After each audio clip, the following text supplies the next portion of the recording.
Hi, welcome to the Tarun Stevenson Leadership Channel. I'm your host, Tarun Stevenson, and we are all about helping you lead, communicate, and grow to your full potential. Whether you're tuning in on YouTube, Facebook, Instagram, or your favorite podcasting app, don't forget to subscribe and follow so that you can stay up to date with all our latest episodes. All right, here's the latest episode. Let's get into it. Well, hey, everybody. I am here with author and leadership expert Zoe Routh, all the way from Canberra. Welcome to the show, Zoe. So good to see you.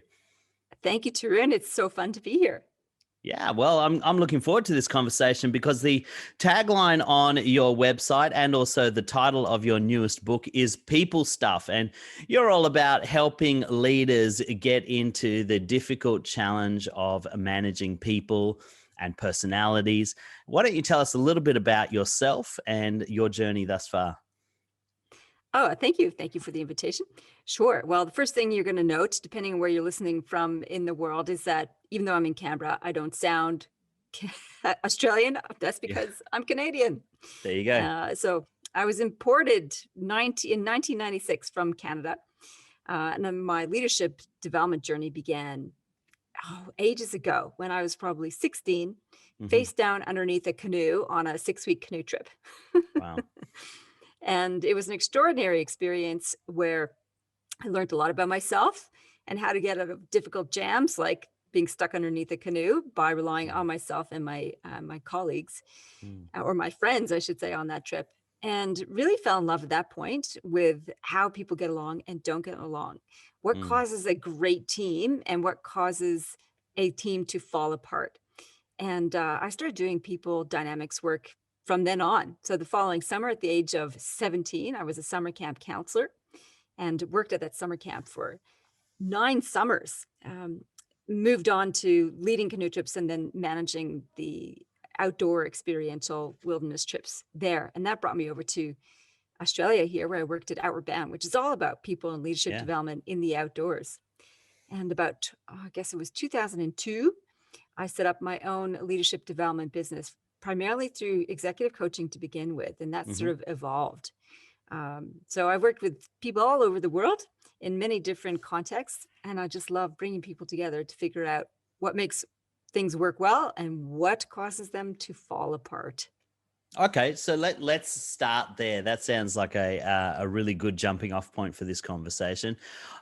Leadership is fraught with personality challenges, and you've just said what works well, what works, what is difficult about leadership. Why don't we talk about some of the challenges that you have seen leaders experience in their fundamental practice of leadership? Well, a lot of the big complaints I get, or concerns I hear CEOs in particular talking about, is with their executive teams.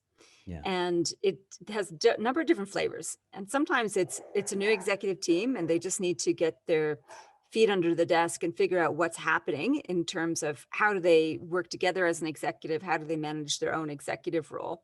So there's a steep learning curve at that point. And so the CEO finds themselves doing a lot of hand-holding at that point, and may also notice that it's not just all sunshine and roses between the members. There's a bit of competitiveness as people jostle for position and trying to figure out who's who at the zoo and who ranks higher than who. So there's a little bit of tension and conflict and rivalry that sometimes can happen both in established teams and new teams. That's one of the issues. Yeah. Another issue is established teams where it's a little bit different. Like there's empire building going on and there's silos. And so the executives are just looking after their own little patch and don't really want to get involved in the larger, bigger picture, or find that their number one priority is their own team, but not the executive team and the whole organization. That's a big chief complaint from CEOs. Yeah. And then there's the really crappy stuff, which is backbiting, undermining, histrionics, people who are argumentative and bulldozing, and that kind of more difficult, extreme kind of behavior. Yeah. So those are kind of like the 3 common patterns I see that leaders talk about. Okay, let's start with the first one. So you've got a team of executives who are trying to jostle for position, jostle for power, perhaps, they all see each other as a threat. What are some of the first? Well, let's ask the question: why does that become an issue in the first place? I mean, is it a challenge because of the way the CEO or the leader has set things up, or are we dealing with personality traits? What are we actually dealing with in that scenario? It's actually a normal pattern of group dynamics. And Mm, this was long mapped out ages ago in the forming, like when you're talking about forming, norming, storming, and performing in terms of group dynamics. It's a normal thing for people to mm, go through this forming, storming phase, which is mhm. trying to figure out who we are, how we get along, and how this group is going to operate. Yeah, And people are apprehensive about their peers. They're not sure who has positional authority and influence, and they want to be in the best books of their boss. And so they mm, want to put their best foot forward and want to get their agenda moving forward. So it's not personality problems. mm, It's more a natural part of the group process, and the CEO or the leader needs to be very intentional and deliberate about setting up the structure of the group to facilitate this quickly, mm. this process of forming and norming, so that the group doesn't turn into have long-term problems ahead of it. Yeah, So that's the reason. It's very rarely in my research and experience strictly a personality problem, and I think yeah, that's one of the big misnomers when it comes to conflict between people in whether it's an executive team or anywhere in the mm, organization. It looks like a personality problem. yeah, The fact that Frank and Susan don't get along is like, mm, oh, they're just two very different people. And the reality is usually quite different. So I dig a little bit into this in my book, People Stuff. And when we unpack it, we find a number of different things going on. There's some very human needs at play potentially. So there might be a fear of loss of some sort that's driving mm, this tension. That's one particular, that's one aspect that could be at play. More often, it's the systems or lack of systems in the team and the yeah, organization that is creating friction between the two people as they try to go about doing their job. And so yeah. they're having to navigate a system that doesn't promote cooperation or collaboration Okay. and sets them up for adversity. So really what we're talking about here is the responsibility of the leader or the CEO to really set up an environment in which people can cooperate and work together. You mentioned that it's not necessarily a personality issue. And I think a lot of workplaces and organizations have adopted personality profiling or psychometric testing when they employ new executives. And that will give you some picture about the person. But even if you pick the right person psychometrically, if they come into an environment or an organization that is not structured appropriately, you're still going to find that dysfunction. Am I understanding you correctly? Absolutely. And I actually advocate for people doing psychometric profiling, not Mm, necessarily always as part of a recruitment process, mhm, definitely as part of induction, onboarding, and team development process, mhm. because the more we know about ourselves, the better we are able not to be reactive and to be more Yeah. um, responsive instead of reactive. Mhm. Because if we know ourselves well and we know what our triggers are, we can harness them and manage them a little bit better. Um, so psychometric testing and personality profiling is useful from a self-development, self-awareness piece, as well as understanding where your colleagues are coming from. Yeah. And so you can learn to navigate the territory of other people's behavior preferences and how they think a little bit different. You can leverage each other's strengths and help avoid the pitfall. So that psychometric testing is really, really useful when it comes to building teams and Great. building better leadership. Great. So, what are some of the challenges around structure or process that may create chaos or conflict within a team that leaders need to be aware of or be watching out for? One of the core fundamental ones, and it's so simple. It's amazing how few leaders Mm, actually take this seriously. And I think because it's so simple, they don't take it seriously and don't get it done. And that's actually starting off with a set of group ground rules or right. a culture charter for that particular team. Yeah. And that's an agreed set of behaviors that everybody Mhm. signs up for. It's when Okay. I do this work, it's called a culture compass. And this particular segment is around the do's and don'ts. Yeah. This is what we do want in terms of how we interact, and this is what we don't want. Great. And then be very specific about the behaviors that we will accept and which are not acceptable. Yeah. So that's one of the first pieces around structure that's super important. Great. The next one, or did you ask me something else? I can see. Yeah, I just wanted to ask you, are leading. there specific do's and don'ts that you should be addressing, or is that really up to the team to decide what is right for that environment? I always leave it up to the team. Okay. Though if they miss some core fundamentals, which I observe in their dynamic, then I will nudge that forward for them. Sure. Largely, they know the Yeah. stuff that irritates them, and they know the stuff that they would rather have instead. Yeah. The big trap in doing this exercise, though, is when people use broad motherhood statements without any granular detail. So they might say that they want respect and they don't want disrespect, which sounds good, but then like, how do you know? So the question I always ask is, how can you tell if someone is being respectful towards you? Yeah. And then they have plenty of examples based on their own experience. It's like show up on time to meetings. Great. Or, acknowledge your colleagues for a win or whatever it is. And that's important to the team in their context. Yeah. Awesome. Now, you were going to go on to a second point and I cut you off. I apologize. Oh, that's good. Carry on with that thought. So we're talking about structure. Like, what are the important structures to have in a team? And that first one is the ground rules. Another key one is understanding how decisions are made.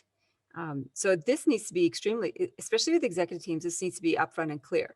And you might have different decision-making strategies depending on the issue. And that needs to be articulated and clarified before going into a discussion.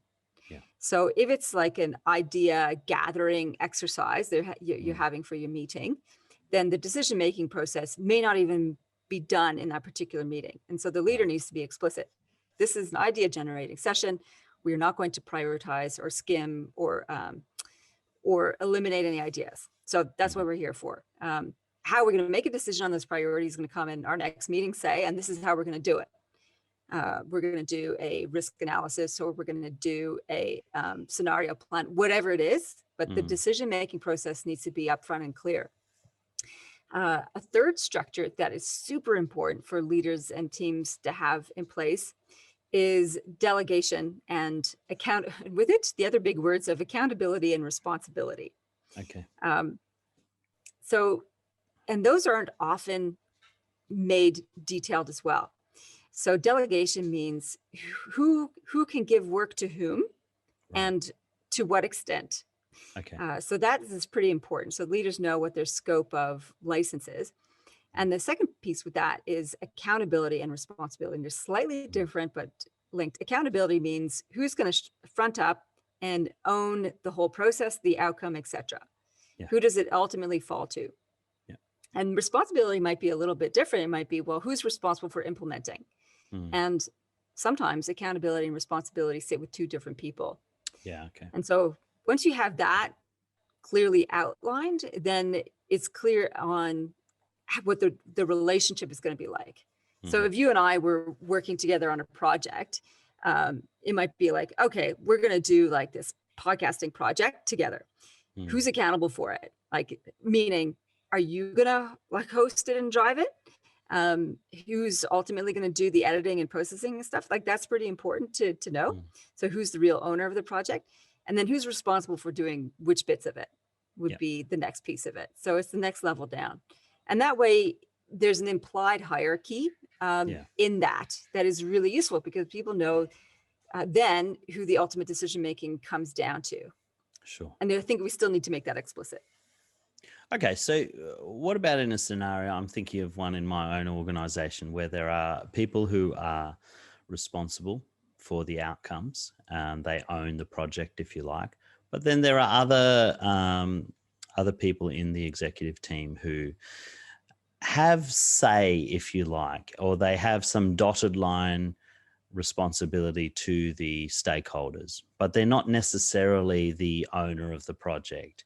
How do you navigate the input of the dotted line leaders, for example, stepping over or perhaps giving feedback that is not consistent with the person who owns the project? Oh yeah, I love this. I'm working with an executive team around this exact thing. And it comes from operating too much in silos, that people don't know what's happening to the other person or not aware of the repercussions of what's happening to the other person. Yeah. So to make that visible and clear to everybody, essentially you map it out. So a project gets started, who's ultimately accountable, who's responsible, who needs to be informed, and who needs to be consulted. And this is the DACI framework, DACI, I think, is who's a decision maker, who's accountable, who needs to be consulted, who needs to be informed. And there's different levels of engagement around that. And that's a really useful table that you can set up. So you have DACI, and you list down the side of which pieces of the project need to go to whom.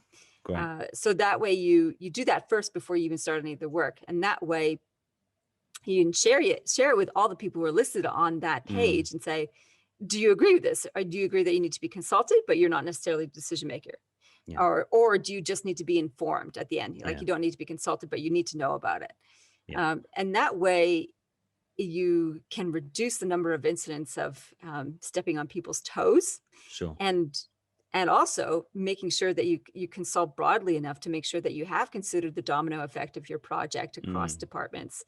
And that those repercussions are cleared up before you set something in train that's going to end up a disaster later. Yeah, so good. So there's the DACI framework. That was a decision maker. What was A? Accountable. So who's accountable for getting the outcomes? Who needs to be consulted so they have a say in the project? And then who needs to be informed? They just need to be kept in the loop, but they don't have a say over how it functions. Is that right? Yeah. Fantastic. I love it. All right. So there's some really helpful tips. They're really practical strategies, Zoe. And I can see how when you work through with an executive team on clearing up these, if you like, the ground rules or the expectations, clearing up the reporting lines and the accountability lines, that you eliminate a lot of the assumptions or the suggestive conflict that comes with working in teams. I find a lot of the conflicts or the challenges that come from teams is because people are presuming they know what's going on when they don't have the full story. And it's either because they're out of the loop or they haven't done the work to find out the full story. Tell me about what your thoughts are on the need for effective communication and how that plays into what you've been discussing. 100% of teams always say they want clear communication. That's what when they do a culture charter, they say, we all want clear communication. I'm like, okay. And what does that mean? What kind of communication, on what platform, in what frequency, over what details, etc. So there's a little bit of, again, a mapping of that to understand what kind of communication is helpful to people. And it's interesting, through COVID, one of the things that a lot of leaders said is that they knew that keeping people up to date, particularly in the first few months of the pandemic, was super important for morale and also to help alleviate any of that angst and assumption making that you were talking about. And they all said they thought they were communicating enough. They were doing daily or weekly videos. They were doing posts in the chat room. They were sending out emails. And yet there was still some staff who came back and said, I didn't know about that. And the insight they all took about is repeat. Just because he said it once, even on multiple platforms, doesn't mean that people have got it. So you've got to keep communicating, keep being accessible, keep getting the message over and over and over. So the more that is brought in as a discipline from the CEO, the better, I think, is going to be super important. Now that's about frequency. In terms of clarity of communication, I think that's also pretty important. And some leaders are reluctant to give out a message if they don't have all the facts. And I think there is a mistake in that because it leaves that sort of blankness where people do fill in the gaps of information with assumptions and made up stories. So often, if you don't know the answer, the best thing to say is, this is what we know right now. This is what we don't know, and this is how I'm going to find out. And that is incredibly reassuring. So it's how to put certainty in uncertainty that is super important. The other aspect of communication I think is really useful to for leaders that isn't always necessarily considered is using storytelling and personal connections to get a point across. And that's sort of been a big trend, I guess, in some corporate circles to teach their leaders storytelling. And I think it's really important because it's how we connect with people. We make sense of what's going on through storytelling. It's a time-honored tradition because it's biochemically wired into us to pay attention to stories. We will remember stories well ahead of that we will remember facts. So true. In the case in point, 400,000 people have died in the US so far, or just about to in the US. And that's an extraordinary statistic and really impersonable. But when you talk about my sister's friend who is in the hospital on life support, and his name is Jonathan, and Jonathan is a 42-year-old father of 3, that makes the whole pandemic message completely different story. And people pay attention to that. So I think that's another aspect of communication that leaders have, like not a lot of leaders have adopted that as a useful strategy. I think, and the reason for that, I think, is because when you become a CEO, there's a lot to get your head around. There's dealing with the board, there's dealing with your executive, it's dealing with your own day-to-day role and figuring out what are the ins and outs of your business, and have you got all that covered? To then finesse around communication, and it feels like a finessing. It's kind of like one of the lagging priorities, I think, at the time. And yet it's so useful to us when we learn how to do that well. Great. I want to go back to what you said about frequency, because I know I've been in circumstances where you have somebody that loves to communicate frequently and you get communication fatigue, where you start ignoring their emails, you start ignoring their text messages because they're just communicating too much, or too much of the communication is irrelevant to who you are and what you do. How do we guard against that while still remaining frequent and on top of communication? I think it's in the second part of what you just said. The fact that it's frequent would be fine if it was completely relevant, but because it's irrelevant, you kind of like delete. Yeah. And if I think about your own email opening habits, say, for example, if you're like me, you might have some e-newsletters, say, for example, that you open every single time because it's relevant and irrelevant to you at the time. So you want that information, you want that insight. And there's those that you signed up for maybe years ago that you've moved on, their message hasn't, and it's no longer relevant. They may or may not have stepped up their frequency, but it's like delete instead of open.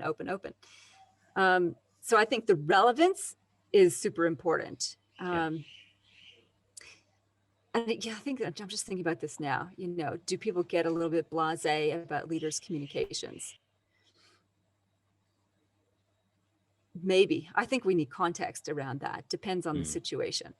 Sure. I see a lot of new tools being used like Messenger, WhatsApp, Slack, where they're meant to be instantaneous communication tools. And the way they're often used as they do group messaging. I mean, I use it too. I do group messaging with different departments and different teams.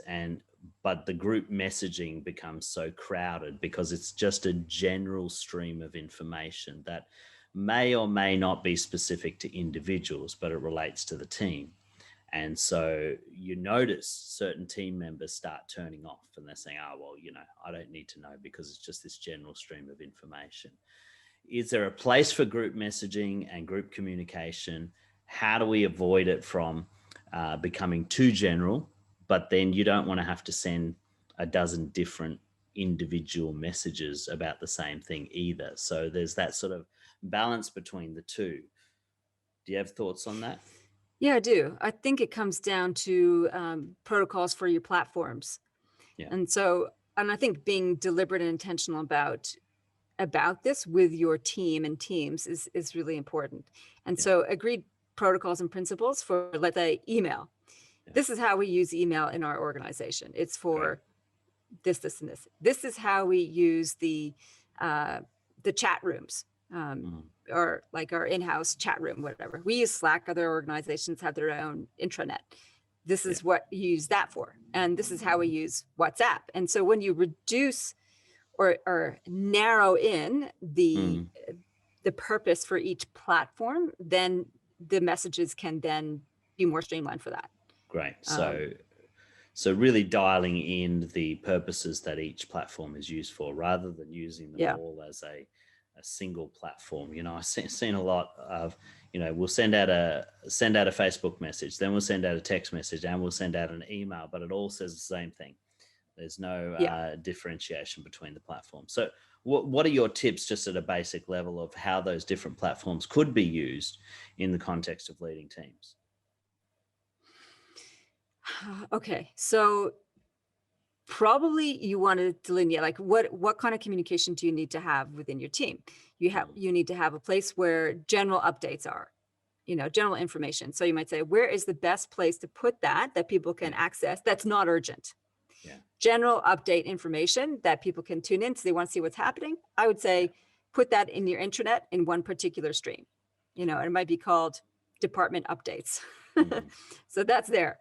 You might have email for out of department communications that you're using to contact with suppliers or clients, etc. So that may be what you use email for.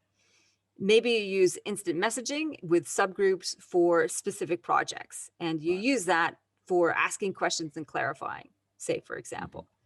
I think when you have those rules, then it makes it easier for people to focus their attention, because you're right. Like, one of the things that irritates the crap out of me is getting a message from my team in Slack, then an email, and then a text message on the same topic. So I get it wherever I am. I'll get it on one of the platforms, and then I have to go and delete or address it in the other ones as well. I'm like, come on, just wasting my time.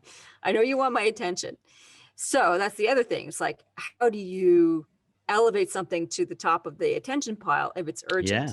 Yeah. And I think if people broadcast on all the platforms because they think it's urgent, without having that as a protocol, then that can be problematic. So I think you need to have that in play as well. So if there's an urgent update, instead of just a general update, what is the rule that you're going to have in place around that for the team?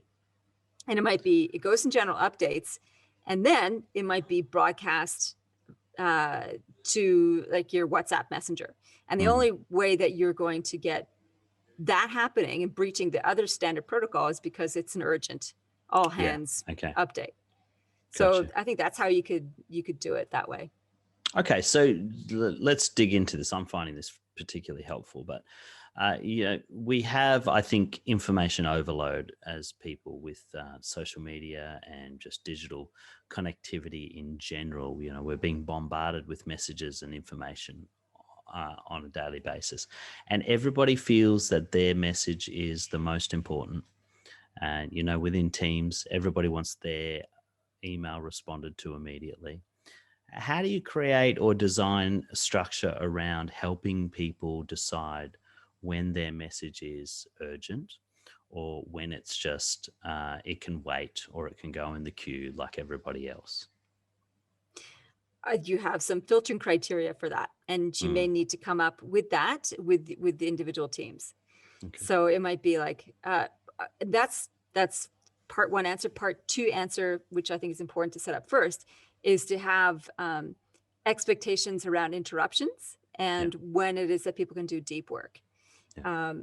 So in my calendar, say, for example, I have a writing time blocked out in my calendar first thing, and my team knows I'm not doing anything else but writing in that particular time. If they're going to interrupt that time, there's only one set of criteria that can happen. And that's like urgent client question with and why is it urgent? You need to understand what the ramifications are. And I usually say, will any small children die if I don't answer this? That's like number one. Like, if it's less than that, then let's talk.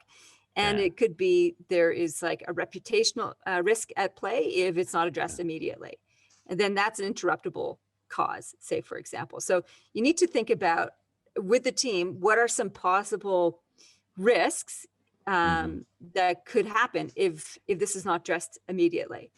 Yeah. And then you can put a hierarchy in place with your team around that. Great.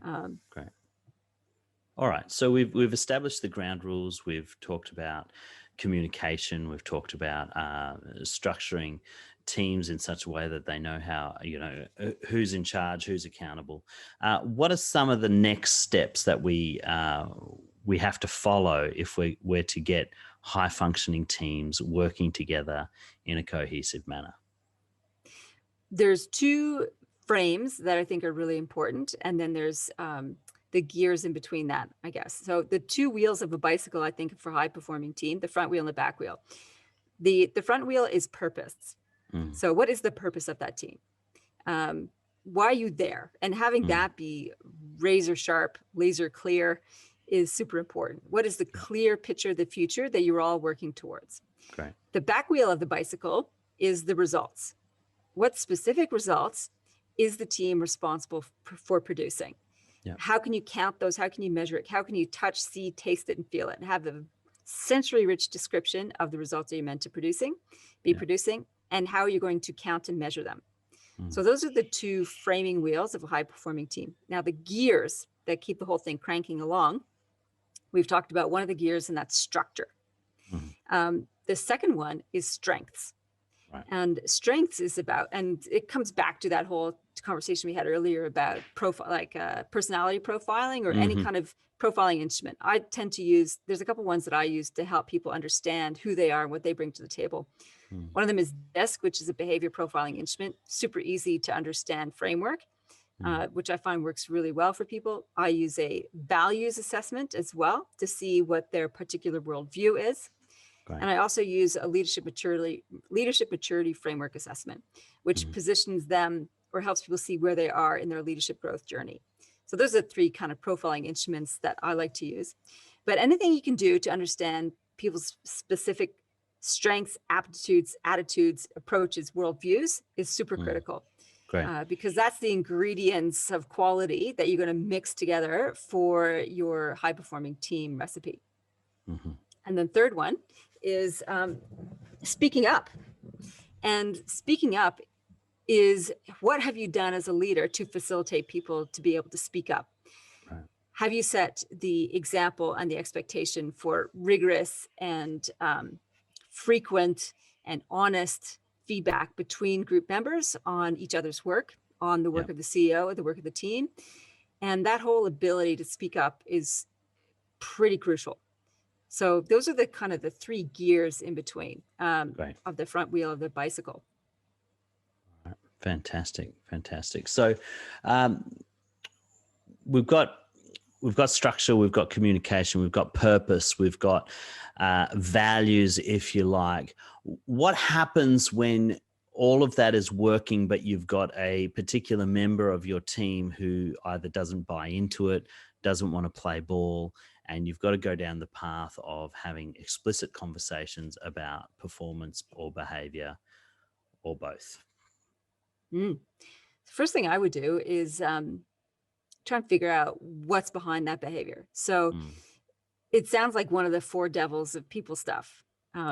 When somebody is kind of getting bitter and twisted, like that's the exaggerated piece of it. Somebody who's argumentative, somebody who's resistant to change, or doesn't like where the place is going. That's what I would call a firebug. Somebody who's resistant and argumentative. And if someone's showing up as a firebug, then what we need to do is dig underneath the surface a little bit.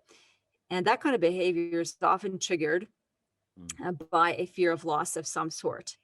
And it could be a fear of loss of power and autonomy. So maybe they don't like what's going on because they don't feel like they have the ability to make decisions. It's all being done communally or by the leader, by the CEO, and not by them. So they feel they might be losing a sense of control. They might be a fear of losing position or status or fairness. That could be the thing that's driving them to be argumentative or off color. It could be they feel like they don't belong. So there hasn't been enough team building activity for that particular person.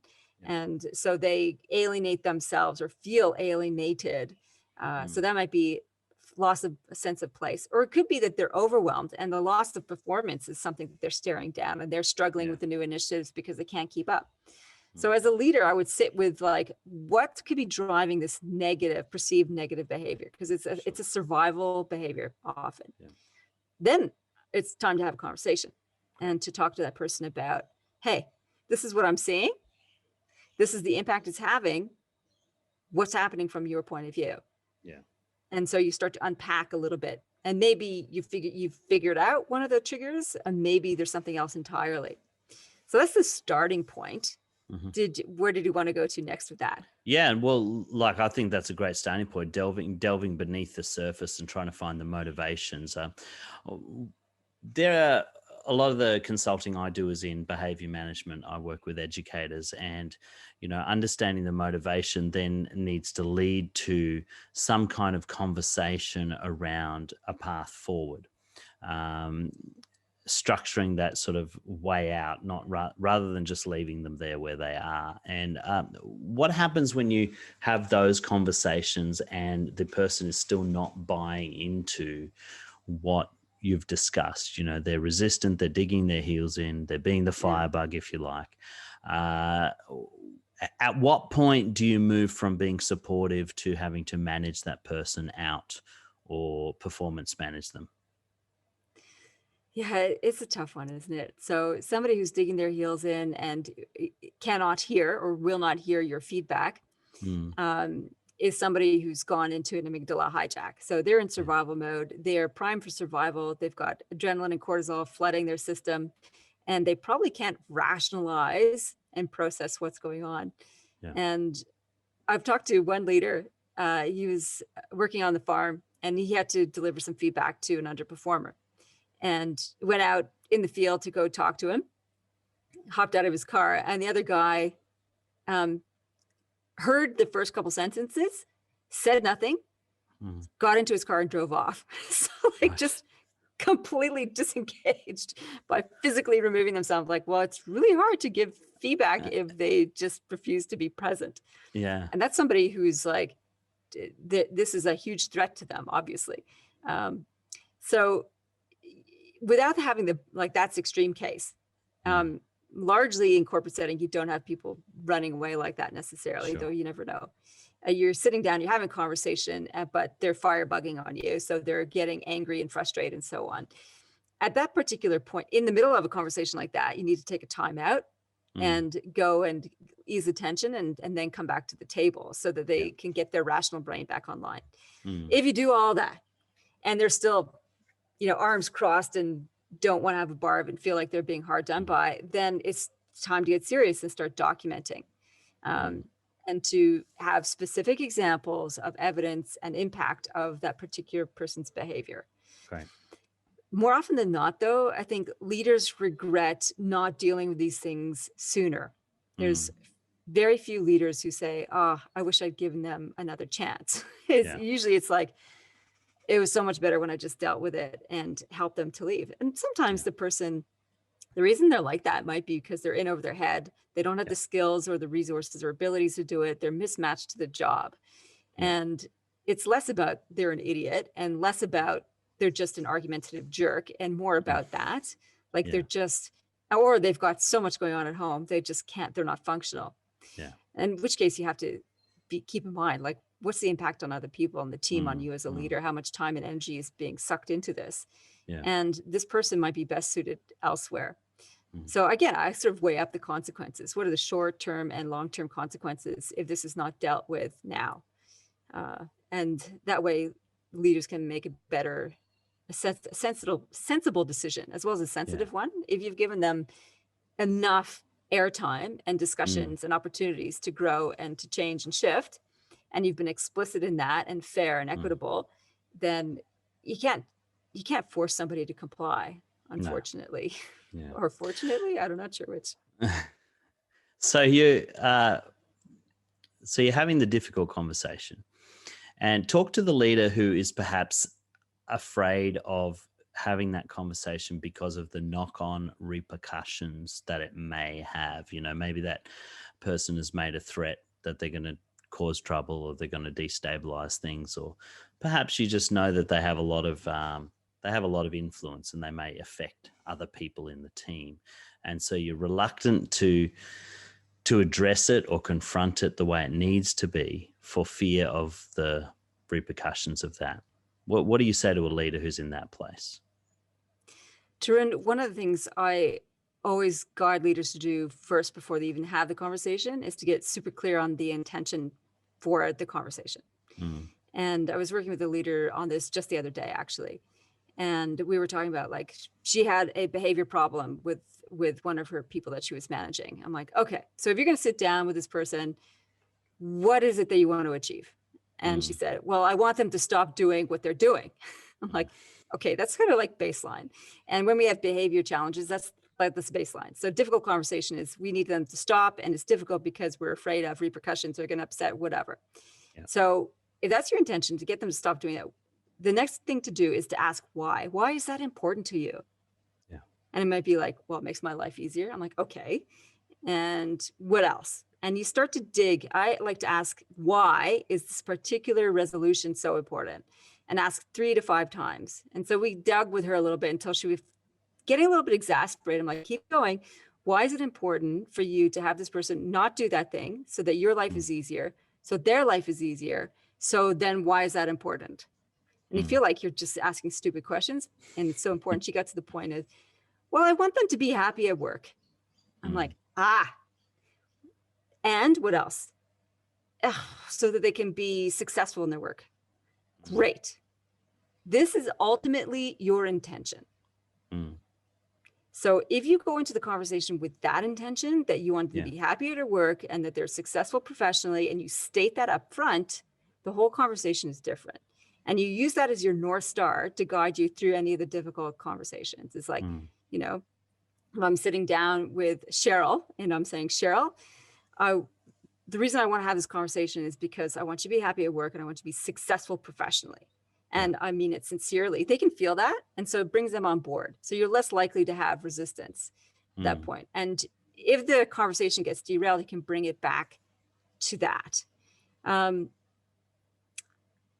I think that helps leaders to start to tackle the conversation differently. Because if you just go in with, I need to get Cheryl to stop doing X, Y, or Z, that feels like confrontation from the outset. Yeah. But if you go in with I want her to be successful professionally and happy at work, it's the conversation is a growth conversation, and it's in service to the other person. Yeah. And that makes a world of difference. Well, is there a point at which, let's say for somebody, a leader who is quite high on the caring side of things and relational, and wants the very best for their team and wants to see them succeed, wants to see them reach their potential, but that team member is really, they're sabotaging themselves. They've made a decision. They don't want to do the work. There's got to be a point where the leader has to say, it's not my responsibility for that person's happiness.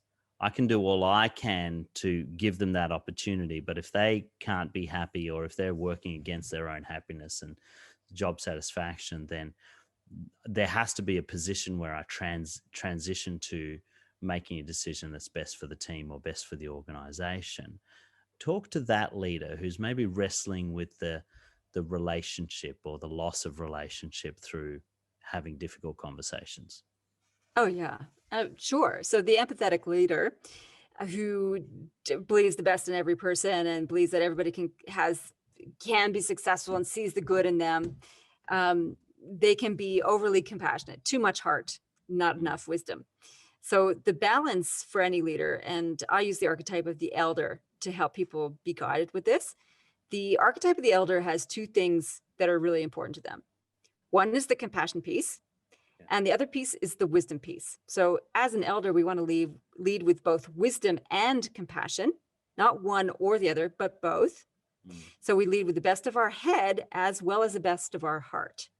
And we need to do both. So we need to make sensitive and sensible decisions. Great. And the question you need to ask is like, which is you've implied, is what is this costing the rest of the team? Yeah. So this one person's needs is costing the rest of the team. And you're absolutely right. No leader is responsible for making anybody else happy. Mm. The leader is responsible for setting up the conditions to help people thrive. And then it's up to the other person or other people to decide to play with that, to play in those conditions or opt out. And I think if you do it with sensitivity and also being sensible, then you can help that person to move out of the team without worrying about the relationship side of things. And the other thing I would say is like, a leader needs to be very careful about and very deliberate about how they get their relationship needs met. Yeah. Because I think we need different types of support as a CEO and managing director. We can't rely on the bonds of friendship within the team that we lead to fill our belongingness needs. We need to have those filled elsewhere with another set of peers, because there's always the positional authority thing that will put a schism between you and your executive. Yeah. And I don't think that can ever be overcome necessarily. It doesn't mean that you can't have excellent relationships with the team that you lead. That positional authority thing is always there in the background, doesn't go away. Yeah, I'm glad you say that, because so often with workplaces, we spend more time with our colleagues and our team members than we do our own families. And they often can become friends. They can become our social circle. You know, you might do things on a Friday night together. You might go out together. And that tension when you have to make hard decisions really comes to the fore when that's the case. I remember the first time I had to let somebody go when I was a younger leader. And because we worked so closely together, he saw me as a friend and was very confused and very hurt by the fact that I had to make a decision about his conduct, and he had breached protocol and it was necessary for us to let him go. But because of that friendship, if you like, that became a very difficult task to do. So I'm glad you mentioned that. We need social input and relationship input outside of our colleagues. What about the leader that says, you know, it's lonely at the top? I don't have anybody that I can talk to about this. You know, I can't talk to my team. I can't talk to my my executive because it's not appropriate. But at the same time, nobody else is in my position, so they can't sort of feed into what I'm experiencing. What are your recommendations for leaders who really struggle with the sense of loneliness at the top? Get a group. Yeah.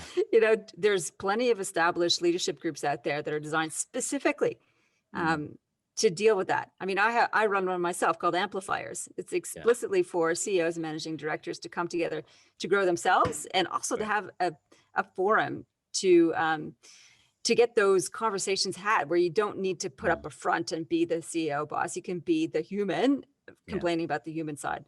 And if there's not an established group that's local, or there's plenty that are virtuals, including mine, then set one up yourself.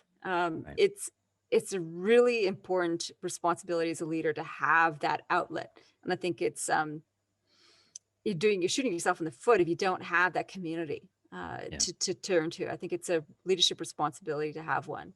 Yeah. So good. So good. Look, Zoe, you've been giving us so much gold here today on how to manage difficult teams or to set our teams up for success.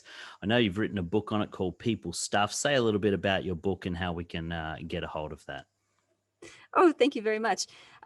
People Stuff, Beyond Personality Problems, an advanced handbook for leadership. It's my fourth book. You can get it on my website, zoerouth.com, or at any of the online retailers. It's available also in audiobook and any of the audiobook distributors. So that's sort of where you can get it. It's about perspective. It's about how we see ourselves as leaders, how we see others, and how we see the bigger picture, and the skills and processes to unpack what's below the surface so we can live and lead a whole bunch better. Yeah, that's awesome. I am definitely jumping on Audible to grab that, because I've thoroughly enjoyed what you've said today, and I know that there's more to be said. So recommend you all go out and get that for sure. Just before, I should also mention this, and it has won the Book of the Year at the Australian Wow. Business Book Awards. And I'd be remiss not to mention that. It won a bunch of other Yeah. prizes as well. So it That's is a fantastic. multiple award-winning book. Yeah, congratulations. That's no small feat. So even more emphasis on why you should go and get Zoe's book. And I know I'm going to go and grab it as well. We're going to put a link to your website in the show description. And Zoe, it's been an absolute pleasure to talk to you today. Thanks for coming on the show. Oh, Tarun, it's been an absolute delight. Thank you so much. Hey, thanks so much for tuning in. I hope you got a ton of value out of that episode. Don't forget to let us know what you thought in the comments. And if you have a topic you'd like us to cover next time, we'd love to hear from you. If you know anyone that would benefit from the content that we produce, please like and share this channel. And we look forward to having you next time on the Tarun Stevenson Leadership Channel.